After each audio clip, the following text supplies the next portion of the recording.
Podemos superar muchos de nuestros miedos a la clonación estudiando a los gemelos. Nancy Segal. Los hermanos gemelos, mellizos concebidos de un mismo óvulo, son técnicamente clones. Tienen en común un ADN idéntico. Son dos gotas de agua, tanto en el aspecto físico como en muchas características de su personalidad. Pero, ¿qué sucede con los gemelos que son separados al nacer?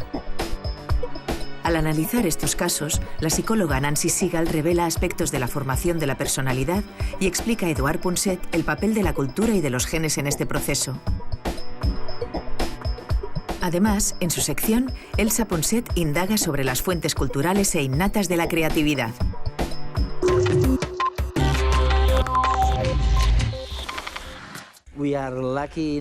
Hoy tenemos la suerte de contar con la presencia de Nancy Segal, la mayor experta mundial en gemelos.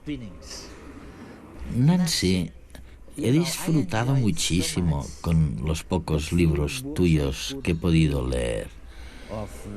Recuerdo el Indivisible by Two. Pero también has escrito otras obras como Someone Else's Twin o Born Together, Reared Apart. Me parece fascinante entender lo que sucede con los gemelos.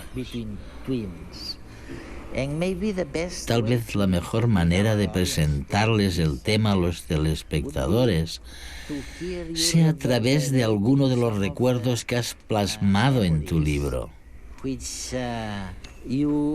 El primero tiene que ver con dos gemelos que nacieron a la vez pero se criaron separados. Dos gemelos monocigóticos que crecieron lejos el uno del otro. Resulta que ambos se hicieron bomberos. Sí, claro, Mark y Jerry. Se conocieron por primera vez a los 31 años. Resulta que los dos eran bomberos voluntarios.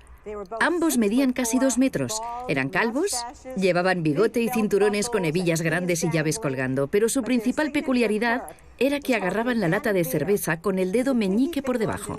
Con el meñique. Sí, lo cual nos plantea todo tipo de preguntas fascinantes. ¿Cómo es posible que estos gemelos llegaran a hacer cosas tan parecidas si se habían criado separados toda la vida? Se podría sugerir que les gustaba sostener la lata así porque les resultaba agradable. Tal vez les recordaba el momento en el que se les había formado la mano, los aspectos genéticos relacionados, o quizás les gustaba tantísimo la cerveza que no querían derramarla. Sea como sea, abre explicaciones que antes desconocíamos y que no están ahí por casualidad, sino por un motivo. ¿Qué es lo que nos configura? ¿Nuestros genes o nuestro entorno? El enigma puede resolverse gracias a historias de gemelos que, por error, son separados al nacer. Imagina que esto ocurre y que dos niños, que no son hermanos siquiera, crecen juntos como supuestos gemelos. ¿Compartir el entorno hará que se parezcan de alguna manera? En absoluto. Los niños son cada vez más diferentes. Desarrollan distintas personalidades, aficiones y objetivos vitales. Muchas veces, el que procede de otra familia puede recibir y dar amor y ser feliz, pero se siente raro. No solo no se parece a su hermano, tampoco a sus padres. No acaba de encajar. Pero, ¿qué pasa con el gemelo que se extravió al nacer? ¿Qué ha sido de él? Él también ha crecido con una familia que no es la suya. Aunque puede sentirse querido, ha desarrollado una personalidad propia, ajena a ese entorno, y se siente extraño. ¿Y si se encuentra con su gemelo? ¿Qué ocurrirá? ¿Se parecerán o serán también distintos entre ellos? Esto es lo que se quiso descubrir en un estudio llevado a cabo durante 20 años en Estados Unidos. Los investigadores rastrearon hasta encontrar 137 casos de gemelos separados al nacer y que se habían reencontrado años más tarde. Además de comparar sus rasgos físicos y sus cerebros, los gemelos tuvieron que responder a más de 15.000 preguntas y test relacionados con su personalidad, estilo de vida, felicidad, actitud vital y coeficiente intelectual. Y la conclusión fue que, a pesar de haber crecido en entornos distintos, su grado de similitud era el mismo que el de los que habían crecido siempre juntos. Aunque estuviesen separados, sus genes idénticos les habían moldeado de forma muy similar, como dos versiones de una misma persona viviendo vidas diferentes. Así pues, la genética resulta más importante que el ambiente a la hora de definir quiénes somos.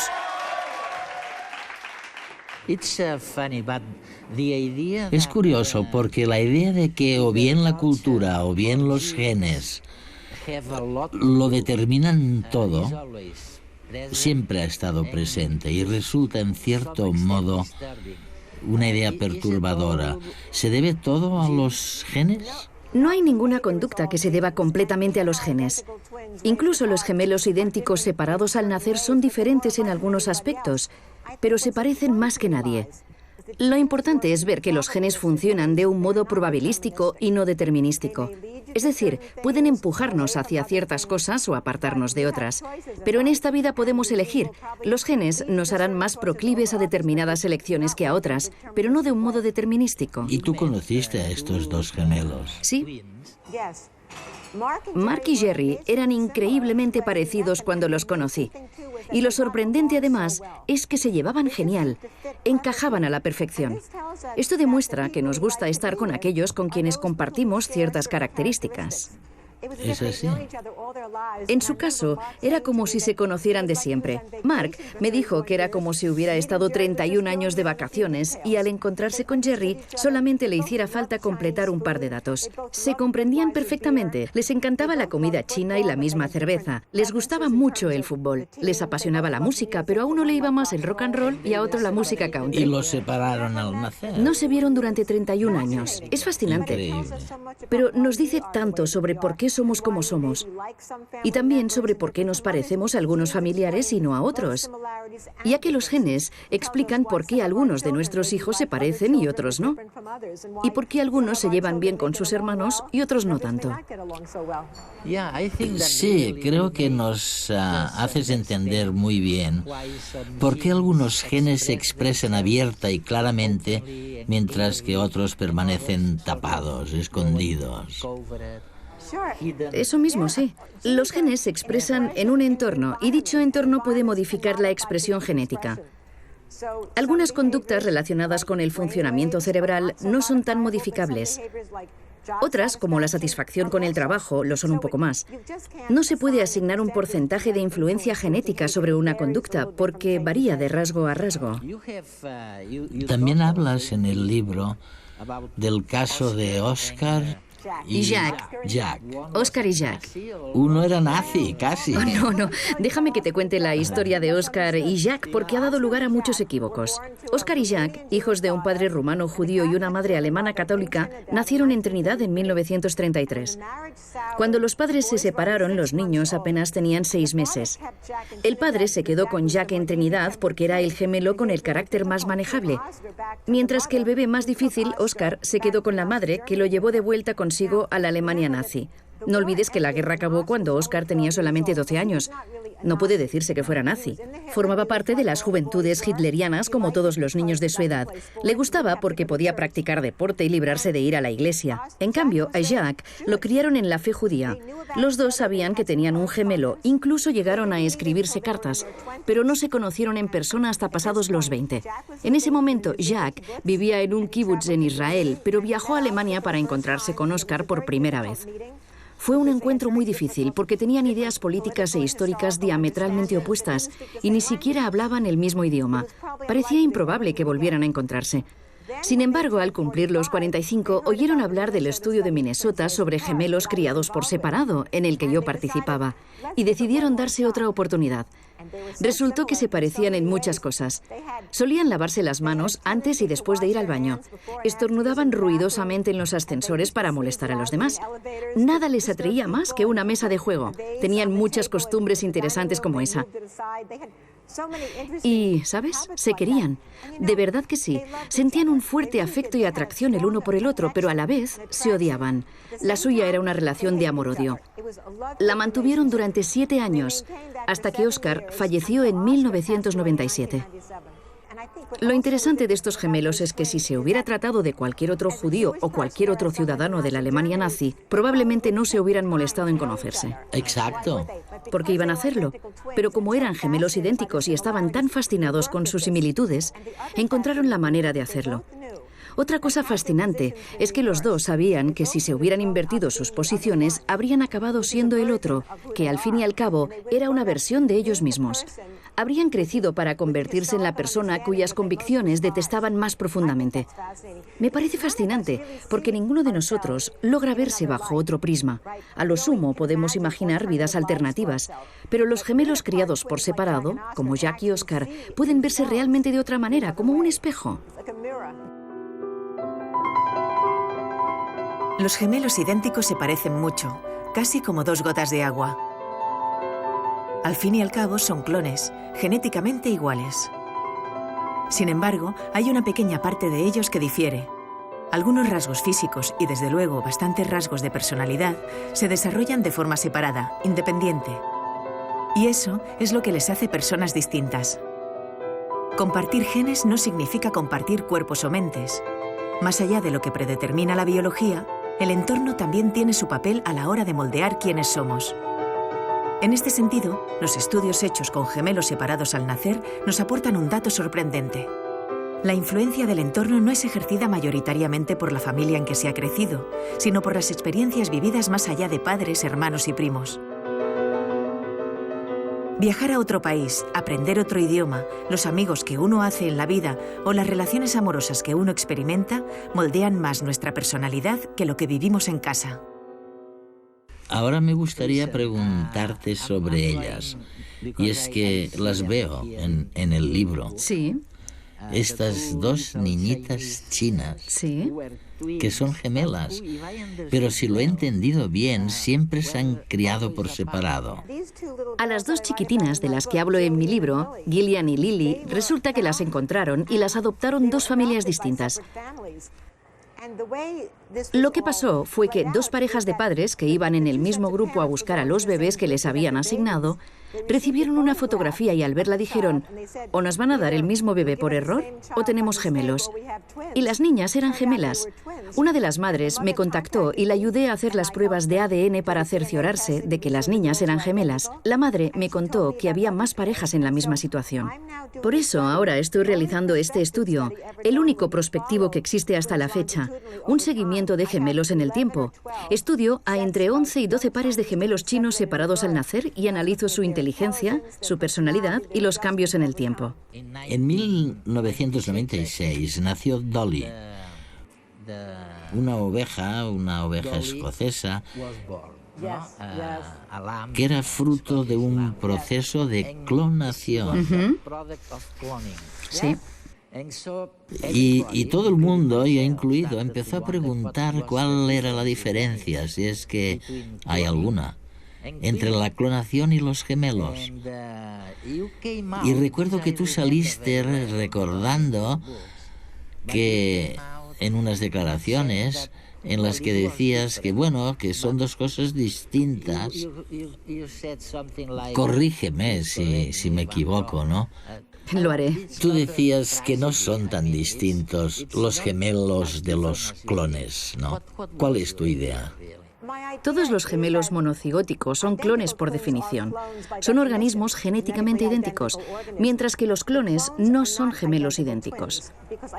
Porque los gemelos tienen características únicas. Se forman a la vez, llegan al mundo a la vez, comparten el entorno intrauterino, comparten la cultura en la que nacen. En cambio, los clones tienen un momento distinto de concepción. Llegan al mundo de un modo distinto y no comparten los atributos únicos de los gemelos. Ahora bien, a muchas personas, cuando se plantea la clonación humana, les preocupa que se produzca una pérdida de identidad o algo así. Yo lo que digo es que hay que estudiar a los gemelos idénticos para ver qué sucede. Son el modelo más parecido que tenemos. Y los gemelos se sienten individuos únicos. Sienten que tienen un sentido de identidad propio. De hecho, remarcan las diferencias entre ellos. Otra cosa que he escuchado es, bueno, los padres tendrán expectativas de sus hijos clonados. Esperarán que sean como ellos. Mi respuesta es que hoy en día los padres también tienen expectativas para sus hijos. Además, a los adolescentes les preocupa que nadie les entienda y tal vez el padre de un hijo clonado lo comprenda de maneras que no podamos anticipar. Todos estos argumentos, en mi opinión, sirven para calmar los miedos de la gente. No digo que la clonación esté justificada, lo que digo es que creo que los miedos expresados carecen de fundamento. Y una de las ventajas de los gemelos y de la clonación es que probablemente hace avanzar la ciencia. Eso es. La hace avanzar en su multidisciplinariedad. En efecto, la ciencia avanza, nunca va hacia atrás. Creo que puede haber problemas con la clonación, pero que lo superaremos, ¿sabes? Tenemos que avanzar. No hay más que recordar cuando las mujeres empezaron a plantearse la fecundación in vitro en 1978. A muchos les preocupaba que pudieran destruir las familias. Y ahora esos niños han crecido estupendamente. Las familias están bien y hemos constatado que la fecundación in vitro es maravillosa, porque ha permitido que parejas con problemas de fertilidad puedan formar una familia. Creo que podemos superar muchos de nuestros miedos estudiando a los gemelos idénticos y simplemente esperando, prestando atención y observándolos. Pero la ciencia va hacia adelante, no hacia atrás. Y si alguien es, pongamos, el único superviviente de su familia y quiere clonarse a sí mismo, ¿por qué no? ¿Acaso ocurrirá algo terrible?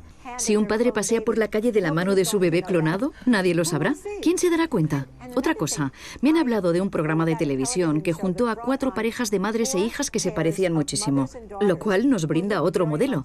Esas madres e hijas estaban la mar de contentas. Les gustaba parecerse, les encantaba. Así pues, podemos ir en esa dirección. Recurrir a los datos, a los casos de la vida real, para ir aportando información sobre los nuevos avances científicos.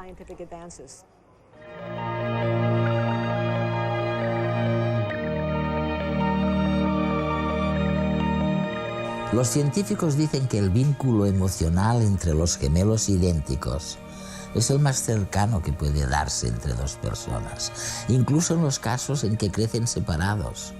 A veces, incluso sin saber de la existencia del otro, cuando se encuentran, hay una conexión, una complicidad que a los demás nos está vedada y nos resulta un misterio.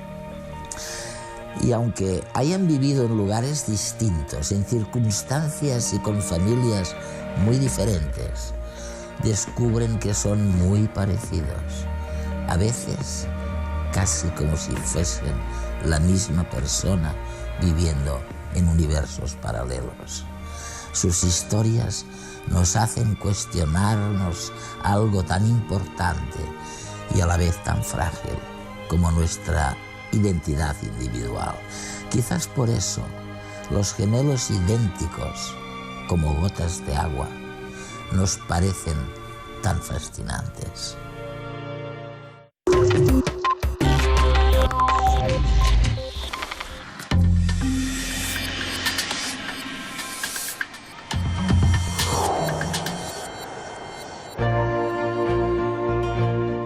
Las investigaciones con hermanos gemelos han propiciado teorías y experimentos que intentan sopesar el peso de la educación frente a la genética en nuestras vidas. Una de las capacidades humanas más características en este sentido es la creatividad, es decir, nuestra habilidad para encontrar soluciones inteligentes, a veces inesperadas, a nuestros problemas y retos diarios. De pequeños somos un torrente de creatividad. Esta capacidad debería mantenerse a lo largo de todas nuestras vidas, ya que cada una de nuestros 100 billones de neuronas puede tener entre 100 y 600 conexiones entre ellas. Una explosión química y eléctrica que nos permite imaginar y crear a cada momento. Pero los estudios sugieren que a medida que nos hacemos mayores, tendemos a reprimir ese torrente mental y creativo. ¿Podemos evitarlo? ¿Cómo funciona nuestra creatividad? Y sobre todo, ¿cómo podemos potenciarla? Para averiguarlo, hemos hablado con Robert Dills, coach y experto en creatividad. Robert, es estupendo tenerte con nosotros. Gracias por estar aquí. Gracias a ti, es un placer. ¿Cuál sería tu definición de creatividad? Si hablamos de la idea de crear, a mí me gusta plantearme también la idea de la recreación. Para mí, la creación es parte de un proceso generativo que consiste en idear algo nuevo y materializarlo, volverlo real, tangible. Y es que estoy convencido de que la creatividad, a diferencia de los sueños que se quedan en sueños, consiste en aportar herramientas para cumplir los sueños, en vez de solamente soñar. ¿Crees que la creatividad es innata o adquirida? Evidentemente, hasta cierto punto, hay quien nace con una especie de chispa. Sin embargo, si no cultivan su talento, si el talento no se refuerza ni se trabaja para hacerlo más preciso mediante algún tipo de entrenamiento o con una serie de herramientas, la persona jamás desarrollará todo su potencial. En cierto modo, ser creativos forma parte de nuestro estado natural. Hay un estudio muy interesante a cargo de especialistas en observar movimientos. Resulta que si se observa durante una hora a un recién nacido de un par de meses de edad, se pueden detectar alrededor de 1000 movimientos distintos. Cumplidos los 10 años, si observamos durante una hora al mismo niño, ya no se detectan 1000 movimientos, sino tal vez unos 300. A los 30, tendremos suerte si vemos 100 movimientos por hora. Es un ejemplo de lo que sucede con nuestra creatividad natural. Se podría argumentar que en parte está bien, porque nos volvemos más eficientes y no desperdiciamos tanta energía con tantos movimientos. Pero por otro lado, ni las escuelas, ni la vida, ni la sociedad se han creado para fomentar la diferencia, sino para intentar que sea todo homogéneo. Correcto, homogeneizar a las personas para que se queden sentados, quietos, rectos, para que actúen del mismo modo. ¿Pero por qué? Porque es más seguro, más fácil de manejar. Me parece que uno de los principales retos en las empresas y las organizaciones es dirigir a las personas. No se pretende que sean creativas, es cuestión de equilibrio. ¿Qué ves aquí? Un clip, ¿verdad? Pero ¿es solo eso? El pensamiento divergente nos permite encontrar respuestas múltiples a una sola pregunta.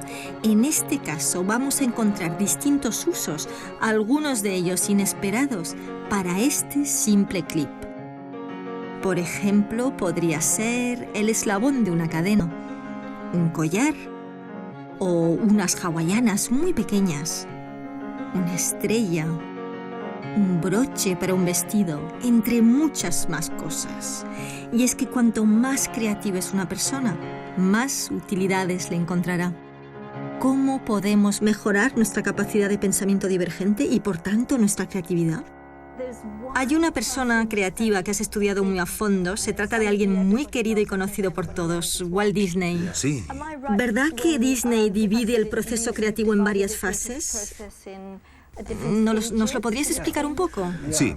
Lo que hacía Disney, y uno de los motivos, en mi opinión, por los que fue un genio, fue instaurar en su empresa algo que sigue existiendo hoy en día.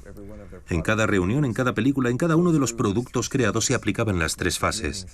Está la fase de los sueños, en la que realmente uno se plantea ¿qué es posible? ¿Qué podemos hacer? ¿Hay algo nuevo? ¿A dónde podemos ir? Luego está la fase realista. ¿Cómo podemos llegar hacia allí? ¿Cuáles son los pasos concretos para ello? ¿Cómo pasamos de dónde estamos ahora al sueño? Lo llamó Imagineering, ingeniería de la imaginación. ¿Ingeniería de la imaginación? Sí, el término inglés Imagineering combina 2 palabras. Imaginación, que implica el pensamiento divergente, Sí. e ingeniería, que es este análisis racional paso a paso. Es decir, trabajar habilidades técnicas. Sí. Para hacer realidad el sueño. Para materializar el sueño. Pero también es necesario que entre luego en juego el crítico, que lo mire todo y se plantee lo siguiente. ¿Falta algo? ¿La idea es suficientemente buena? ¿Se están cumpliendo los requisitos? ¿Se puede hacer a tiempo? El crítico no debe ser destructivo. Esto es muy importante. Cabe decir que el soñador, sin el realista y el crítico, es solamente eso. Un soñador. ¿Qué crees que le falta normalmente a la gente en esta tríada de soñador, realista, crítico? ¿Y qué perjudica más a la creatividad? Cuando voy a las empresas, muchos me dicen que no les pagan para que sean soñadores, sino para que sean realistas o críticos. Así pues, creo que lo menos desarrollado en nuestras culturas, en nuestras escuelas, en nuestras empresas y en nuestras sociedades es la vertiente soñadora. Disney, por ejemplo, tenía una cosa que creo que todas las familias deberían tener para los hijos y todas las escuelas y las empresas deberían incorporar: el rincón para soñar. ¡Wow! En el rincón para soñar, las imágenes cubren toda la pared y siguen haciéndolo hoy en día cuando planean una película nueva, ya sea de dibujos animados u otro proyecto. Se rodean de la idea, está por todas partes, con todos sus colores. Te rodeas de todo ello. Te rodeas del sueño, el color, la inspiración.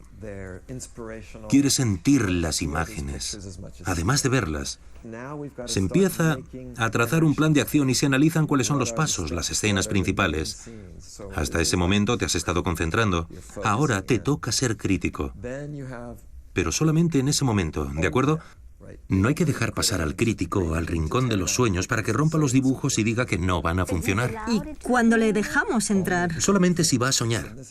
Esto es muy interesante, porque nos encontramos a personas a las que a lo mejor se les da mejor, de un modo natural, ser soñadoras o ser realistas o críticas. Pero todo el mundo puede aprender a ser las tres cosas. Todo el mundo puede mejorar. Por tanto, es muy buena idea dejar entrar a todo el mundo al rincón para soñar.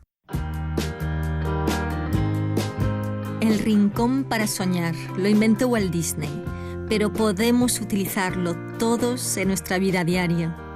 Podemos tener un espacio donde temporalmente quede fuera la parte realista y la parte crítica que nos habita. Un espacio donde lanzarnos preguntas sin prejuicios.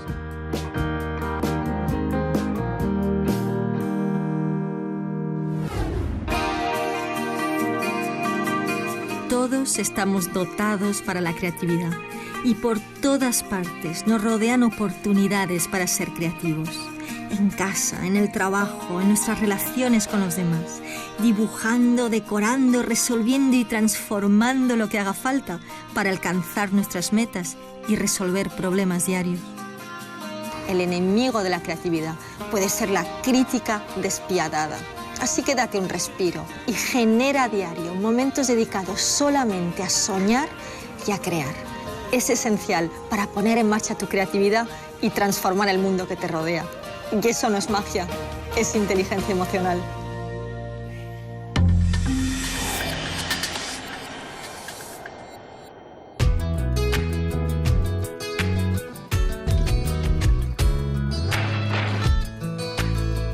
¿Por qué a veces en el vinagre salen moscas pequeñas?